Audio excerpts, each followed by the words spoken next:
et David Abiker qui a enfin enlevé son manteau pour révéler au monde entier sur la webcam d'Europe1.fr son joli pull rose. Bonjour mon David. Les roses bonbons, hein. Bonjour, Ouais, c'est un bonjour sacré mesdames. rose, ouais. Je mets mon pull rose à chaque fois que je fais une émission sur les superstitions.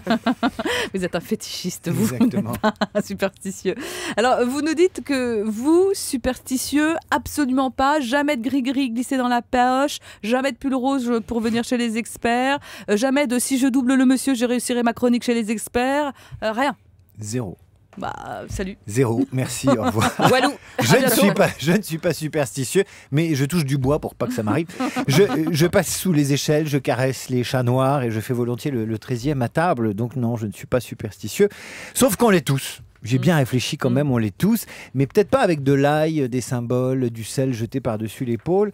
Par exemple, tiens, je vais vous donner un exemple qui nous concerne tous les deux, Elena. Vous Oui, savez que souvent. la première fois qu'on s'est rencontrés, Elena, on s'est trouvé une amie commune. Corinne. Eh ouais. Et vous m'avez dit, comment tu connais Corinne, mais c'est incroyable. Non, c'est vous qui m'avez dit ça. Bon, je recommence. Comment, Elena, tu connais Corinne, mais c'est incroyable. Bah ouais, Et, sinon... et pourquoi ce serait extraordinaire? Ben non, dans le langage courant, c'est devenu un truc incroyable. C'est curieux quand même. Je vous donne un autre exemple. Oui. On va brûler, on va chauffer. Vous partez en vacances, vous poussez la porte d'un hôtel et là, paf, vous tombez nez à nez avec un collègue de bureau. Ah mais c'est dingue, le monde est petit. Ouais, c'est vrai, c'est ce qu'on se dit. Et pour conjurer le hasard qui vous a réunis dans cet hôtel, vous et votre collègue de bureau, vous ajoutez « c'est dingue, tu te rends compte ? C'est dingue Oh. !» Alors mieux, vous discutez avec quelqu'un que vous connaissez assez mal et là il vous dit bah ouais, je suis né le 11 février et vous répondez « c'est pas vrai. Quelle année ? Bah 1969. Non, moi aussi. Mais où ? Mais à l'hôpital Foch, à Suresnes. Ah non, mais c'est pas possible. Moi aussi. Et toutes ces petites phrases vous paraissent absolument surnaturelles, dingues, extraordinaires. Vous êtes le jouet des dieux. Les dieux vous ont pris par le col et vous ont réunis comme ça, tous les deux. Alors que pas du tout.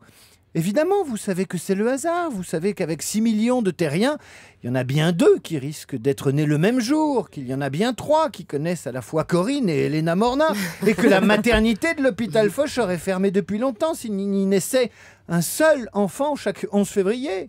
Mais non, vous ne pouvez pas vous empêcher d'estimer que tout ça est surnaturel. Et je ne vous parle pas de ce genre de conversation.